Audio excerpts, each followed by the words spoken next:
Hola, ¿qué tal amigos? Les habla el pastor Juan González desde las instalaciones de mi casa hoy domingo 6 de octubre del 2019 y haciendo por ahí las 6:30 de la tarde. Estoy grabando desde mi casa este video, segundo video para el canal que recientemente hemos inaugurado. El canal hemos puesto Volviendo a las raíces de nuestra fe.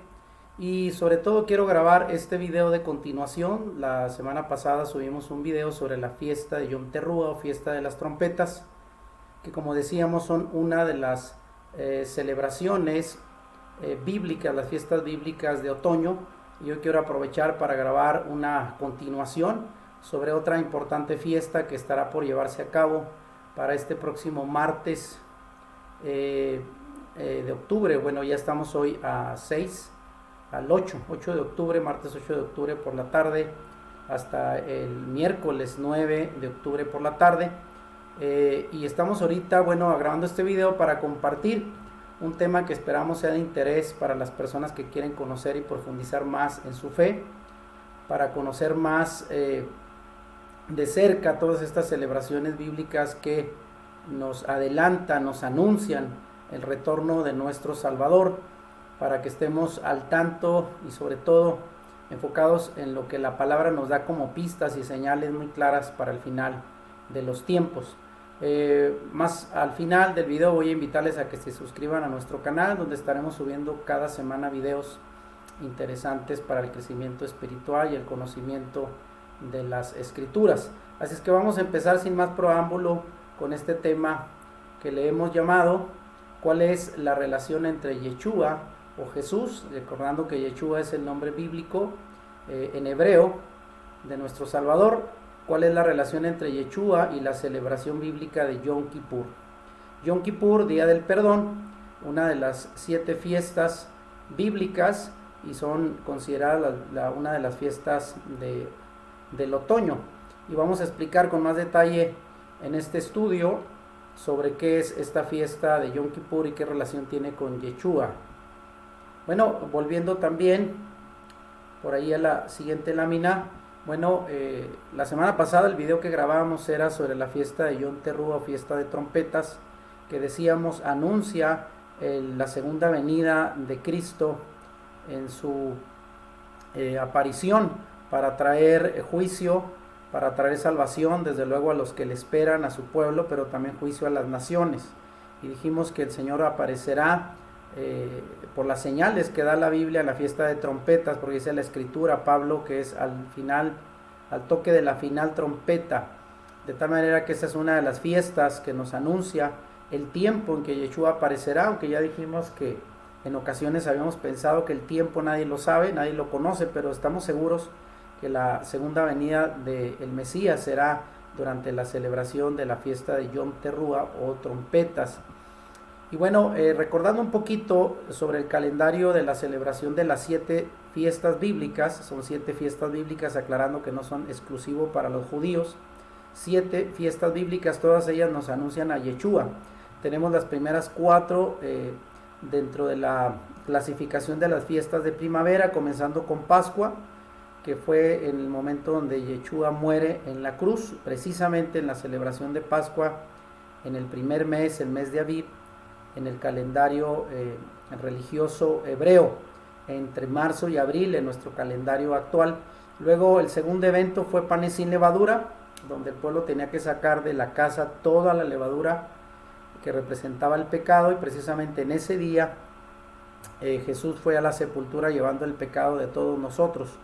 En la tercera fiesta, que es la fiesta de primicias, donde se presentaban los primeros frutos de las cosechas, ahí justamente al tercer día resucita nuestro Salvador, dando como evidencia que Él era el primer fruto dentro de la resurrección de los muertos. Y la cuarta fiesta es la fiesta de Pentecostés, donde el pueblo de Israel celebraba la entrega de la Torá, y nosotros hablamos del recibimiento del Espíritu Santo para morar con nosotros. Y ahí tenemos estas primeras 4, las fiestas de primavera. Y en las fiestas de otoño, precisamente en esta fecha en que estamos celebrando, tenemos la fiesta de Yom Teruah o trompetas, que anuncia la segunda venida de nuestro Salvador. y que precisamente se recordó el domingo pasado por la tarde en Israel. Y bueno, estamos próximos para ahora el martes 8 de octubre por la tarde hasta el miércoles 9 de octubre por la noche se va a cerrar la fiesta de Yom Kippur, o también llamada la fiesta del perdón o de la expiación, que es lo que vamos el día de hoy a enseñar en este estudio. Finalmente, la séptima fiesta, que es la fiesta de tabernáculos o de Sukkot, que viene para la próxima semana después de la fiesta de Yom Kippur, y de la cual también estaremos preparando un tema.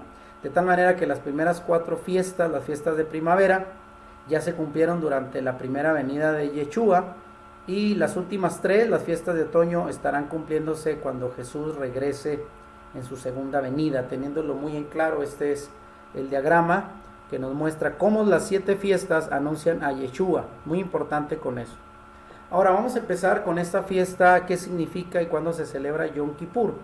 Bueno, ya habíamos dicho en el anterior estudio, la palabra Yom viene del hebreo y significa día, y la palabra Kippur significa expiación, o también conocido como día del perdón, y representa para el pueblo de Israel un día de ayuno, de quebrantamiento, de oración y arrepentimiento, con el propósito de limpiar las culpas, y se celebra esta fiesta el día 10 del mes hebreo de Tishrei, que precisamente es el 7º mes dentro del calendario hebreo, el calendario religioso, y cae en nuestra fecha a finales de septiembre, principios de octubre. En esta ocasión precisamente en el inicio del mes de octubre en nuestro calendario. Entonces Yom Kippur significa la fiesta del perdón o de la expiación, y pues en esta fiesta, bueno, ¿qué representa para los judíos?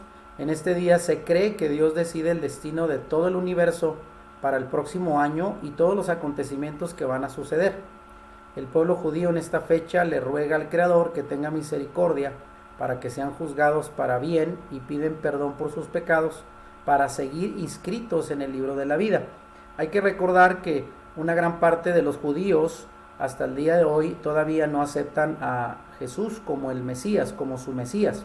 Lo siguen esperando, es por ello que para ellos esta fiesta toma mucha relevancia, porque es una época de venir en arrepentimiento delante del Creador para pedir misericordia, para que no sean juzgados para mal y ser condenados, sino que sean expiados sus pecados y que se mantengan inscritos en el libro de la vida. Esa es la confianza, el significado que le dan los judíos en esta fiesta de Yom Kippur.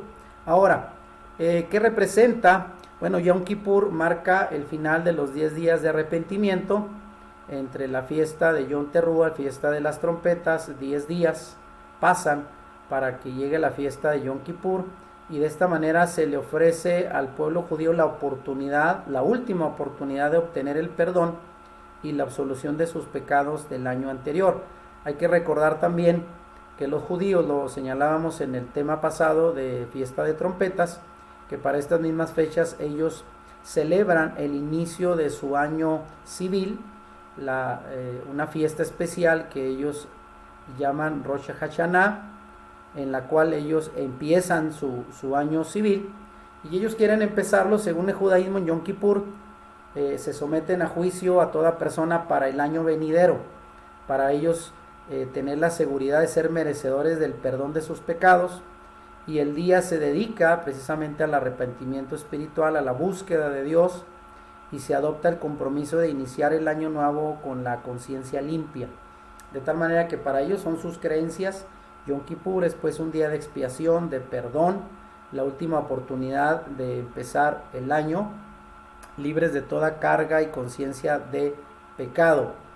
Ahora, ¿cuál es la relación entre Yeshua y la celebración de Yom Kippur? Bueno, ya explicamos lo que Yom Kippur significa para el pueblo judío actualmente. Los judíos consideran que el día del perdón es el día más sagrado de todos, ya que en este día Israel sería perdonado de sus pecados, o bien enfrentaría el juicio. Está ante esas dos opciones. Y bueno, en la Biblia se explica que es el único día en que el sumo sacerdote podía entrar al lugar santísimo. Recordemos, ¿verdad?, que el primer sumo sacerdote, que fue Aarón, recibió estas instrucciones a partir de él, todo sumo sacerdote una vez al año, en un único día, podía entrar, y eso cumpliendo con leyes muy precisas para poder presentarse en el lugar santísimo. Y de esta fiesta también se origina el término chivo expiatorio, ahorita lo vamos a explicar, como parte de los rituales de purificación del pecado. Y desde luego que para nosotros simboliza otra cosa, en este caso la reconciliación de Dios con toda la humanidad. De tal manera que aquí voy a hacer el enlace para que ustedes puedan ver cómo Yom Kippur, la celebración bíblica, tiene una interpretación para los judíos, pero ahora con la nueva revelación de Yeshua para nosotros representa otra cosa. Bueno, más bien el cumplimiento, no otra cosa diferente, sino el cumplimiento en Yeshua. ¿En qué parte de la Biblia se menciona por primera vez esta fiesta de Yom Kippur? Bueno, tenemos Levítico 23, del 26 al 28, donde dice la escritura: el Señor le dijo a Moisés, asegúrate de celebrar el día del perdón. Ahí aparece subrayado Yom Kippur, el 10º día del mismo mes, 9 días después de del Festival de las Trompetas. Lo celebrarás como día oficial de Asamblea Santa. Era un día especial, un día para negarte a ti mismo. En otras traducciones es un día de ayuno, que sin embargo para el pueblo de Israel el ayuno no representaba solamente dejar de comer, sino una manifestación clara de que ellos podían negarse a sus propias necesidades, y de esta manera están en condiciones de presentar ofrendas especiales al Señor.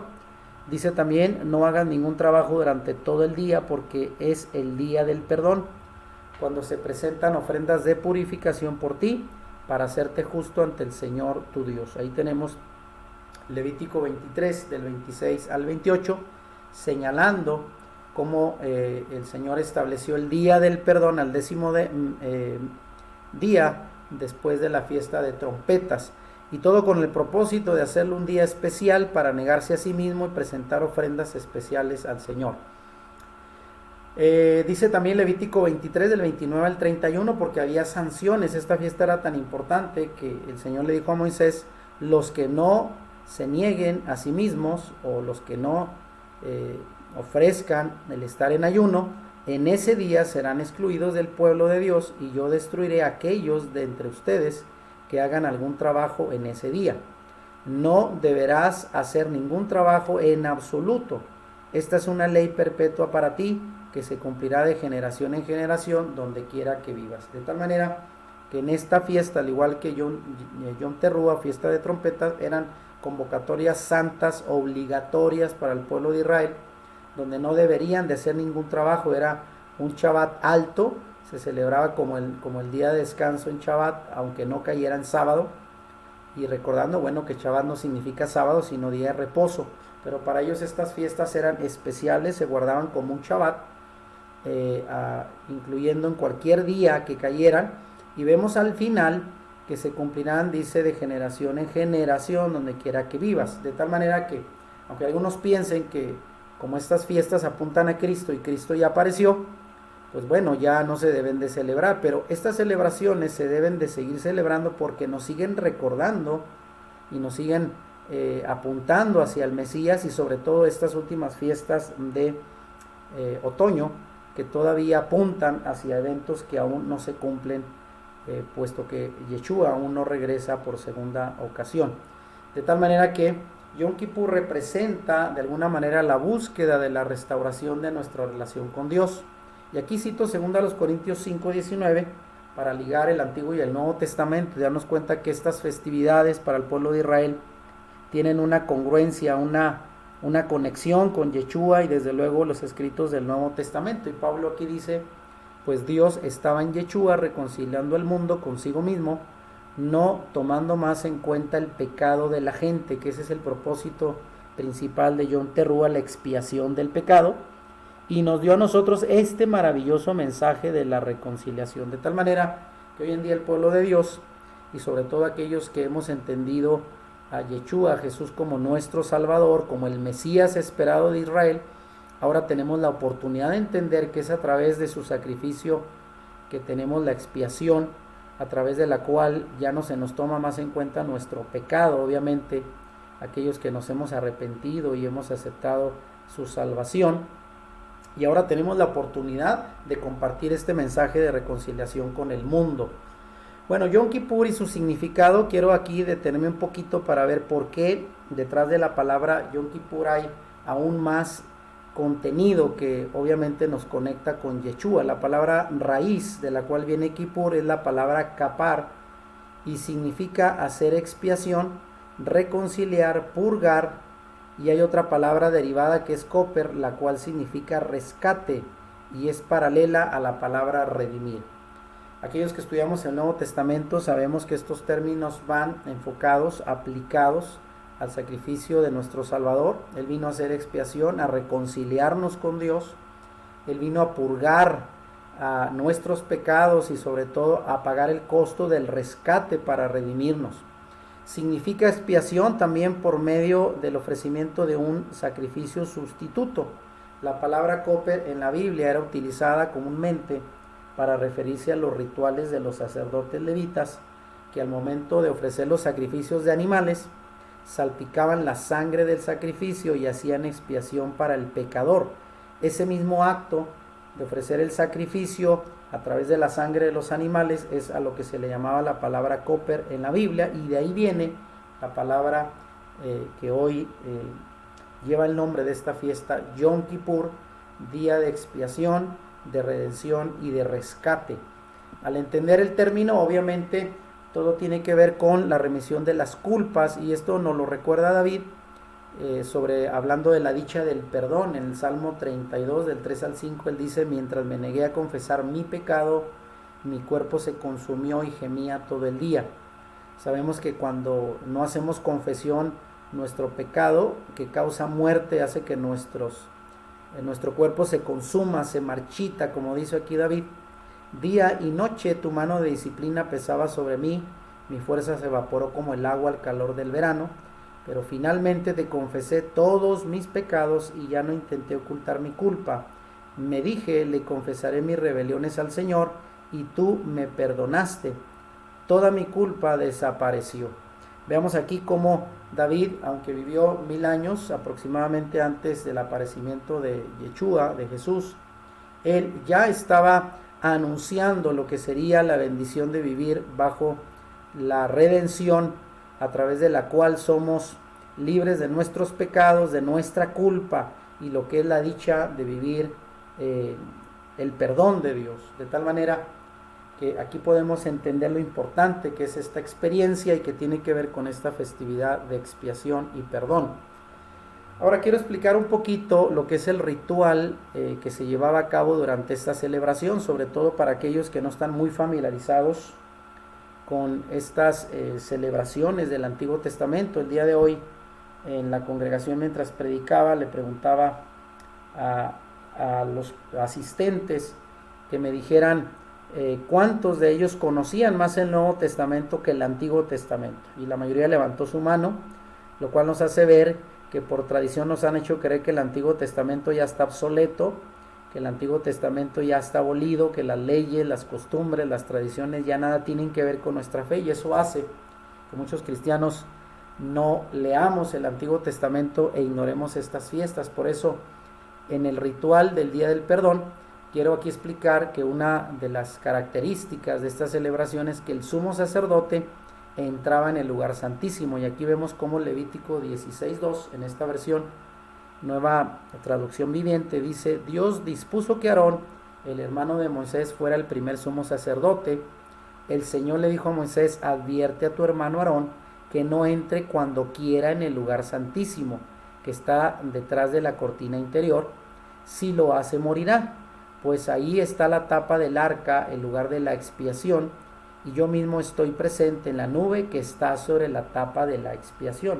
Aquí hay que entender que esta instrucción que le dio el Señor a Moisés para que le dirigiera a su hermano Aarón como sumo sacerdote, queda claro que él debería de entrar el día preciso en que Dios establecía su entrada al lugar santísimo para ofrecer sacrificio de expiación por él mismo y por el pecado del pueblo, pero tenía que ser en el día que Dios lo establecía.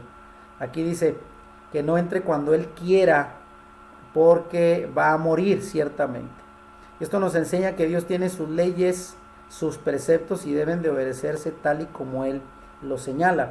Hace tiempo platicaba con una persona acerca de guardar el Shabbat, como en la Biblia está claramente expreso y fue un mandamiento que no ha sido abolido, del cual incluso este mandamiento, que es el cuarto mandamiento del Señor, ahí dice claramente, acuérdate de guardarlo, lo cual nos señala como un claro recordatorio, y que no hacemos. Muchos cristianos creemos en los 9 mandamientos, menos en el cuarto, o al menos no lo respetamos. Y el hermano me decía, pues yo creo que es importante guardar cualquier día mientras guardemos para Dios. Y esa es la idea que tenemos, ¿verdad? Que nosotros podemos escoger el día que queramos, y sabemos que no.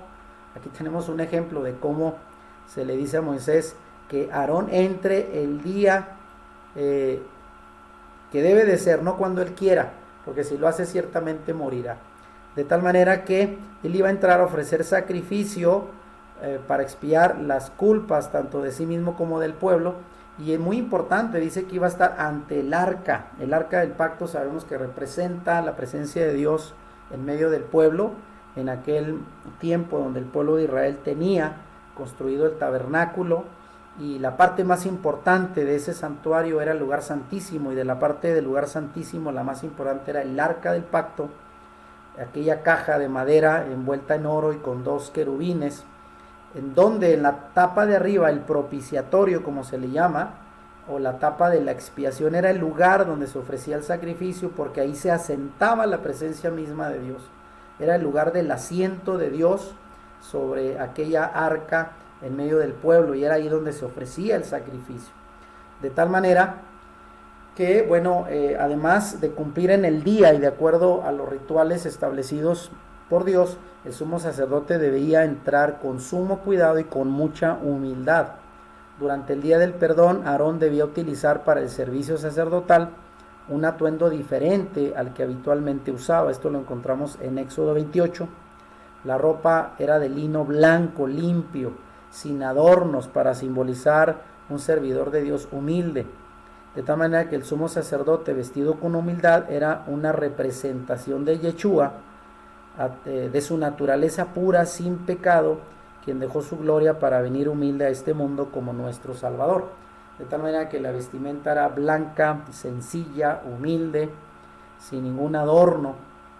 Y sobre todo, bueno, eso representaba la humildad y el cuidado con el que el sumo sacerdote debería de entrar ante la presencia misma de Dios a ofrecer sacrificio. Sabemos que Yeshua cumplió esta misma función dentro de este mismo ritual del Día del Perdón. Yeshua, al morir en la cruz, abrió el acceso al lugar santísimo, y aquí cito Mateo 27, 50 al 51, donde dice: entonces Jesús volvió a gritar y entregó su espíritu, esto en la cruz. En ese momento la cortina del santuario del templo se rasgó en 2, de arriba abajo, la tierra tembló y las rocas se partieron en 2. Sabemos que la cortina del templo, esa era la que dividía el lugar santo del lugar santísimo. Detrás de la cortina era donde estaba el lugar santísimo, el lugar donde la presencia de Dios estaba, aunque en el tiempo de Yeshua ya no estaba el arca. Sabemos que esta quedó extraviada desde que los babilonios llegaron a destruir la ciudad de Jerusalén.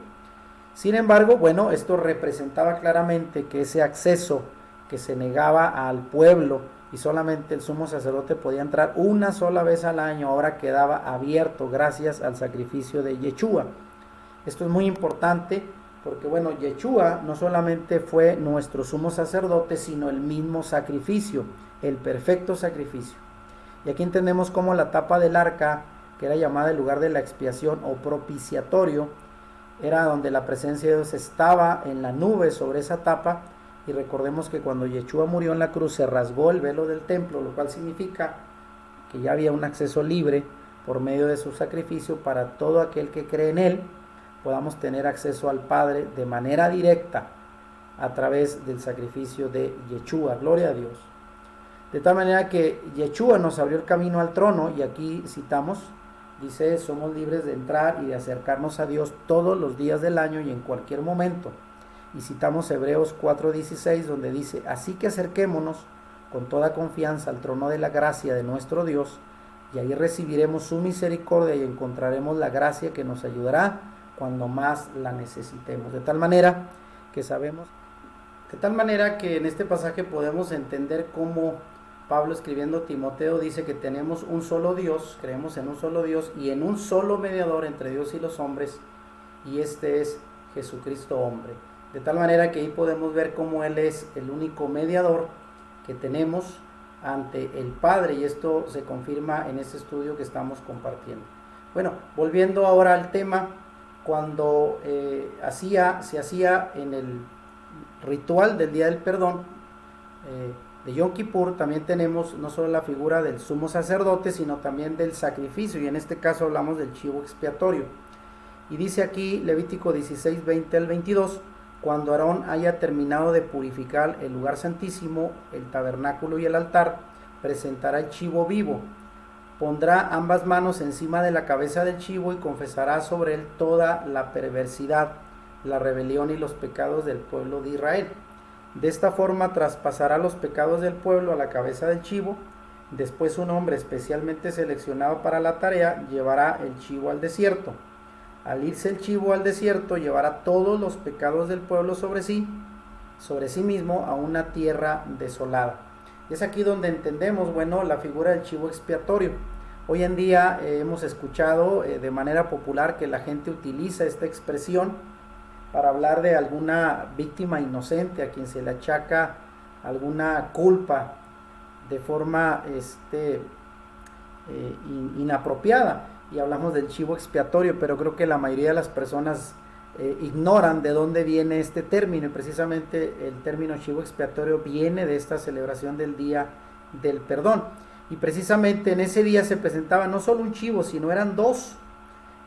Uno de ellos era el chivo expiatorio, sobre el cual el sacerdote, y aquí lo vamos a ver, entre las labores de Aarón, el día del perdón se debía presentar a la entrada del tabernáculo 2 chivos ante el Señor, y después de un sorteo sagrado, no es que se echaba un volado, una suerte así como lo hacemos hoy, sino que se hacía una suerte ante Dios utilizando el Urim y Tumim, que era parte del atuendo del sumo sacerdote, y de ahí Dios determinaba cuál chivo sería apartado como ofrenda para Dios, el cual se sacrificaría en el altar, y el otro chivo sería el chivo expiatorio que llevaría los pecados del pueblo al desierto.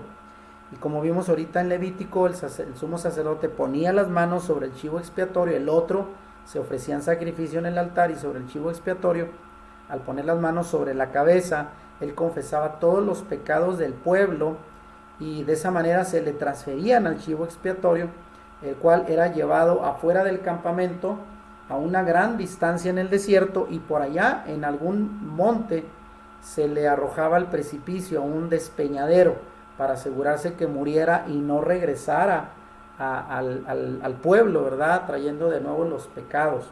De tal manera que esta acción simbólica también representa, ¿verdad?, a nuestro Salvador, quien llevó, dice la Escritura, fuera de la ciudad los pecados de todos nosotros. De tal manera que un chivo, ahí lo explico, sería sacrificado ante Dios, y el otro sería el que se llevaría los pecados del pueblo y era llevado al desierto.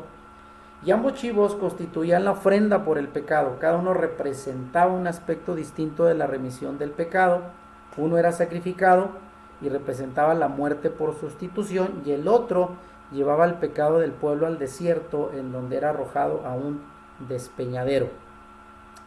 Ahora, ¿qué simboliza el sacrificio de animales en la Biblia? Sabemos que hoy en día, si un defensor de animales lee la Escritura, el Antiguo Testamento sobre todo, va a tener mucho conflicto en saber por qué en la Biblia se ordenaban estos sacrificios. El sacrificio de animales simbolizaba la vida inocente sacrificada y dada a cambio de la vida del culpable, que en este caso era el pecador, como un sacrificio vicario. Esto es, en lugar de un sacrificio sustitutorio, el animal tomaba el lugar de la persona que lo ofrecía, y en lugar de él pagaba con su vida por el pecado.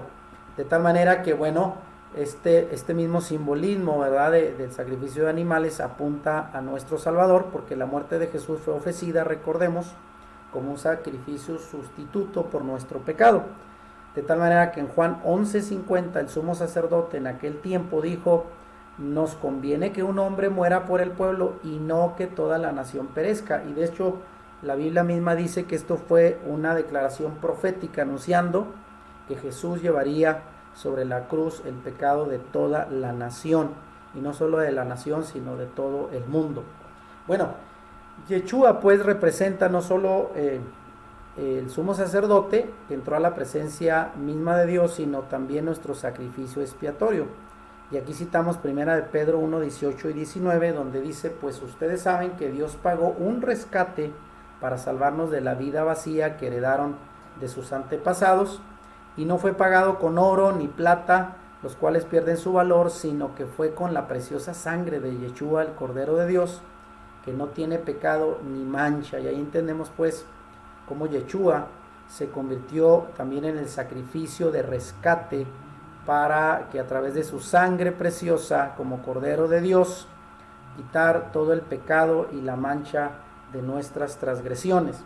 Bueno, la otra cabra, el otro chivo, mejor dicho, el chivo expiatorio, o también llamado Azazel en hebreo, era enviado al desierto para representar la eliminación total del pecado. Y ahí entendemos cómo el Salmo 103:12 dice que llevó nuestros pecados tan lejos de nosotros como está el oriente del occidente. Y hay que reconocer que Yeshua no murió dentro de la ciudad de Jerusalén, sino fue sacado al monte Calvario, a las afueras de la ciudad, para morir y llevar el pecado nuestro fuera de la ciudad. Y esto representa el chivo expiatorio, que también es figura de nuestro Salvador Yeshua.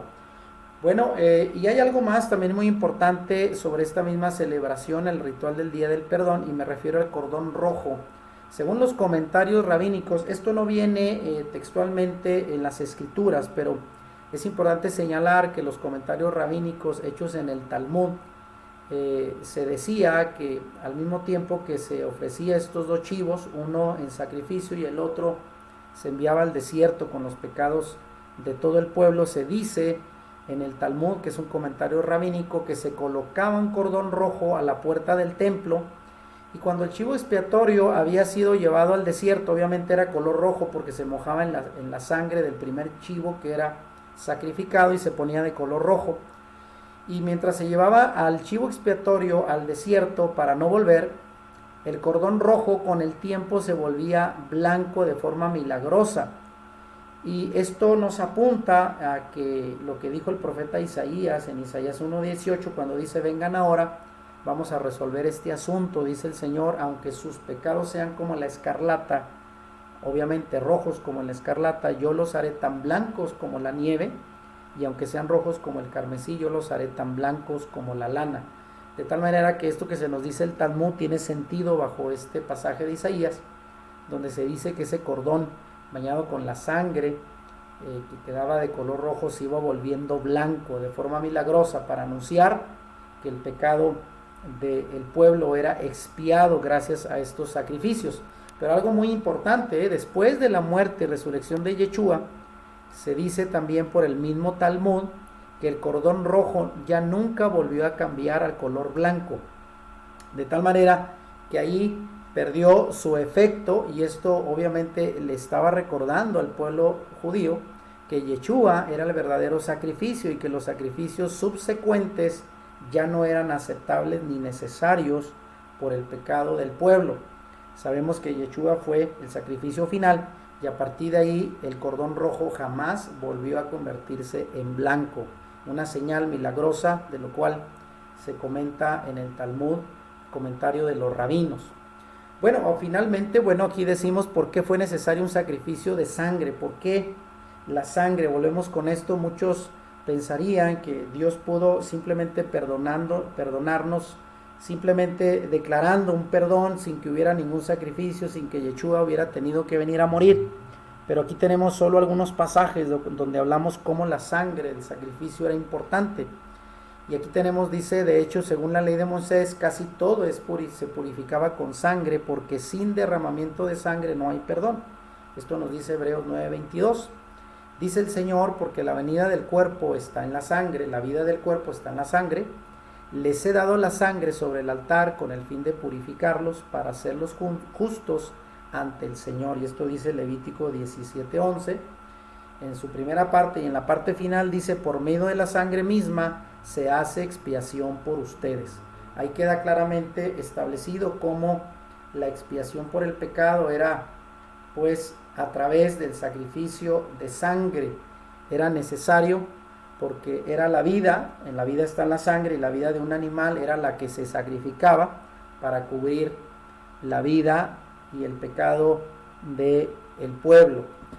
Ahora, el Mesías ha venido a hacer la expiación final y eterna de los pecados. Obviamente la fiesta de Yom Kippur anuncia pues el sacrificio de nuestro Salvador. Dios lo ofreció como un sacrificio de expiación que se recibe por la fe en su sangre para así demostrar su justicia. Anteriormente, en su paciencia, Dios había pasado por alto los pecados, pero en el tiempo presente ha ofrecido a Yeshua para manifestar su justicia. De este modo, Dios es justo y a la vez el que justifica a los que tienen fe en Yeshua. Y esto dice Romanos 3, 25 al 26. De tal manera que aquí se nos enseña que era necesario satisfacer la justicia de Dios. Obviamente mucha gente habla del amor de Dios, pero a veces lo vemos de manera fuera de contexto, señalando que el amor de Dios por sí mismo no va a pasar por alto nuestros pecados, pero hay que recordar que también a la par del amor está la justicia de Dios, la cual tiene que ser satisfecha, y por eso fue necesario que hubiera un sacrificio para cumplir con la justicia y la demanda de la ley, que decía que la paga del pecado es la muerte, y Jesús tuvo que morir para hacer expiación por nuestros pecados. Bueno, el sacrificio de Yeshua hace expiación una vez para siempre, y esto lo encontramos en Hebreos capítulo 10 del 1 al 14, y solamente poniendo por aquí algunos de esos versículos de ese pasaje. Dice: bajo aquel sistema se repetían los sacrificios una y otra vez, año tras año, pero nunca pudieron limpiar por completo a quienes venían a adorar, pues no es posible que la sangre de toros y las cabras quite los pecados, pues la voluntad de Dios fue que el sacrificio del cuerpo de Yeshua nos hiciera santos una vez y para siempre, pues mediante esa única ofrenda Él perfeccionó para siempre a los que está haciendo santos. Esto dice Hebreos 10. Y de aquí entendemos que el viejo sistema de sacrificios rituales en el templo ya no fue necesario, porque Yeshua representa el sacrificio final hecho una vez y para siempre, sabiendo que la sangre de los toros, las cabras, las ovejas no cubrían de forma permanente el pecado, ya que se tenían que hacer una y otra vez. Pero ahora el sacrificio del cuerpo de Yeshua nos hace santos y nos expía de todo pecado, pero es el sacrificio final que Dios estableció una vez y para siempre para expiar el pecado de la humanidad. Y finalmente, bueno, quiero terminar este estudio del Día del Perdón hablando del significado profético, y aquí cito Zacarías 12:10, cuando dice el profeta: entonces derramaré un espíritu de gracia y oración sobre la familia de David y sobre los habitantes de Jerusalén. Me mirarán a mí, a quien atravesaron, y harán duelo por él como por un hijo único. Se lamentarán amargamente como quien llora la muerte de un primer hijo varón.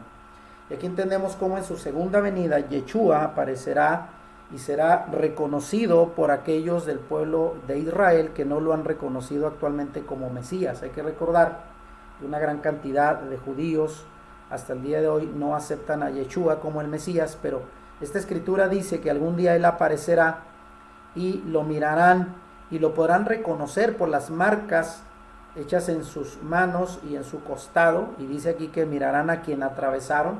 Esas marcas, aún con la resurrección de Yeshua, no desaparecieron. Hay que recordar que Tomás, al que se le llama el incrédulo, cuando no estuvo el día en que Jesús apareció entre los discípulos, él dijo que no iba a creer hasta no meter los dedos en los agujeros que habían hecho los clavos en sus manos y no meter la mano en su costado. Y cuando el Señor aparece, podemos ver cómo esas señales siguen ahí y seguirán ahí, porque será la manera en que el pueblo de Israel lo reconocerá en su segunda venida, y se lamentarán amargamente, dice la Escritura, pero lo reconocerán como el Mesías.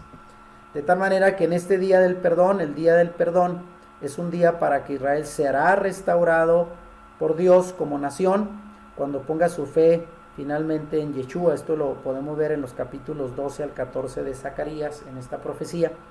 Y esto sucederá al final del periodo, después de su segunda venida, de las tribulaciones que están anunciadas, el cual en Jeremías 3:7 dice que es el tiempo de angustia para los hijos de Jacob, lo cual aún está por venir al final de los tiempos, un tiempo de tribulación, donde el Señor aparecerá por segunda vez para liberar a su pueblo, no sin antes ellos lo reconozcan como el Mesías enviado.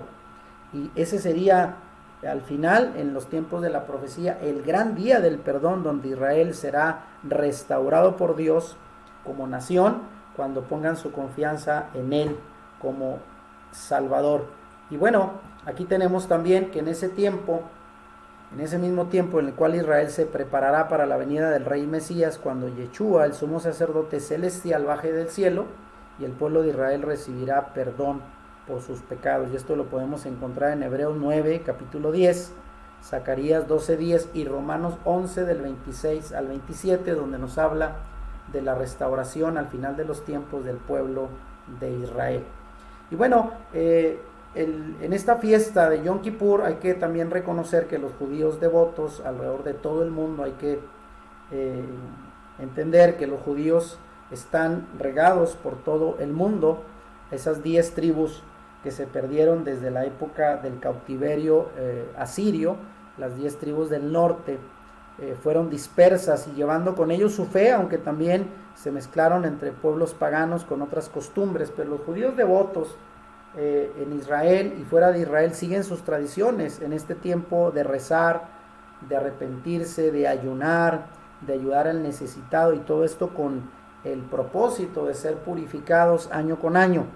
De tal manera que para algunos que todavía no aceptan desde luego a Yeshua como Salvador y que no reconocen su sacrificio como el perdón definitivo, por ahí se comenta que en Yom Kippur les trae mucha ansiedad en su corazón, porque precisamente implica un tiempo donde ellos se ven comprometidos, donde ellos sienten la necesidad de ser perdonados, porque aún ellos, recuerden, todavía no han aceptado a Yeshua como el Salvador y no tienen esa misma seguridad de su perdón, de tal manera que en esta fiesta ellos hacen todo un esfuerzo de rezos, de rituales, de arrepentimiento y de ayuno para purificarse en Yom Kippur.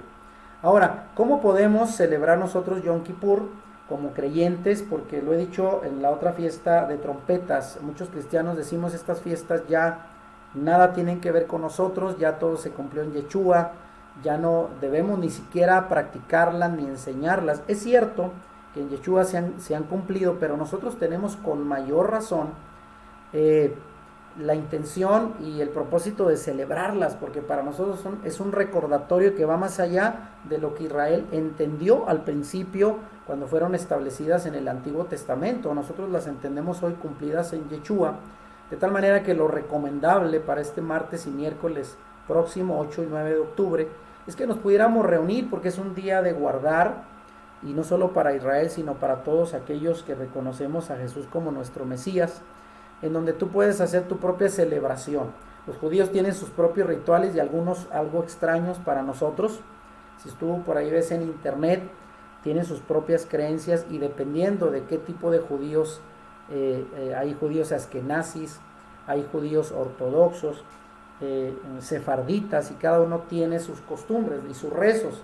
Pero nosotros podemos celebrarlo de forma sencilla, juntándonos en familia con otros creyentes. Puedes ayunar, los judíos lo hacen por más de 24 horas, es un día donde ellos afligen el alma, piden perdón por sus pecados, y aunque tú dirás, bueno, mis pecados ya fueron cubiertos por Yeshua, pero sería una buena oportunidad para quebrantarnos, para buscar de Dios, lo cual nos hace falta en todo tiempo, y sobre todo pedir por los pecados de ignorancia, leer pasajes que hablen del perdón que hemos recibido por Yeshua, dar gracias, escuchar el sonido del shofar, y preparar, si tú quieres, una pequeña celebración festiva antes del ayuno, desde luego, el martes por la tarde, con la intención de que esta festividad en familia, en grupo de creyentes, nos recuerde el perdón que tenemos mediante Yeshua, nuestro Salvador, y dar gracias, y sobre todo dar testimonio. Hay que recordar que estas fiestas todas se prestan para celebrar en familia, que la gente que no conoce te pregunte qué están haciendo, y tú puedes decir, estamos celebrando el Día del Perdón, ¿de qué se trata? Y tú te pongas a explicar lo que significó Yom Kippur en el Antiguo Testamento, el sacrificio de estos 2 chivos, la entrada del sumo sacerdote al lugar santo, pero todo con el propósito final de que nosotros celebremos pues esta festividad, pero desde luego con el propósito de dar testimonio del sacrificio de Yeshua nuestro Salvador. Es nuestro sumo sacerdote, al mismo tiempo fue el sacrificio, la víctima por nuestros pecados, la expiación, y bueno, todo ese beneficio lo tenemos gracias a nuestro Salvador, y debemos de celebrar el perdón y enseñar y modelar a través de estas fiestas, no solo para nuestros hijos. Yo en la congregación animo mucho a las familias que aún tienen hijos pequeños para que estas celebraciones bíblicas 100% las llevemos a cabo como un propósito de dar testimonio a ellos mismos, explicarles sobre todo el significado de estas fiestas, que debemos de seguir recordando la salvación que hemos recibido. Y finalmente, bueno, cierro este video como lo hicimos en el anterior, invitándote por favor pues a que te suscribas, desearte una feliz celebración de Yom Kippur. Si tú no lo celebras, busca en internet, hay mucha información de cómo hacerlo y de cómo celebrar esta fiesta, sobre todo para nosotros que hemos sido beneficiados por la sangre de nuestro Salvador, que hemos recibido el perdón y la expiación de nuestros pecados. Te invito a que te suscribas a nuestro nuevo canal de YouTube que se llama Volviendo a las Raíces de Nuestra Fe. Si te gustó este video, dale like, compártelo, suscríbete. Por ahí acciona la campanita para que cada semana que estemos pasando estos videos tú puedas estar al tanto y participes y aprendas más acerca de las raíces de nuestra fe en el Yeshua, nuestro Salvador. Y de esta manera me despido. Soy el pastor Juan González de Comunidad Proyecto de Vida en Ciudad Juárez. Te invitamos para que disfrutes de estas celebraciones, de estas fiestas de otoño en el calendario bíblico, junto con tu familia, con el grupo de creyentes, y demos testimonio que en Yeshua hemos tenido expiación y perdón de pecados por su sangre, y de esa manera celebremos la fiesta de Yom Kippur. Dios te bendiga, suscríbete a nuestro canal y nos vemos en el siguiente video.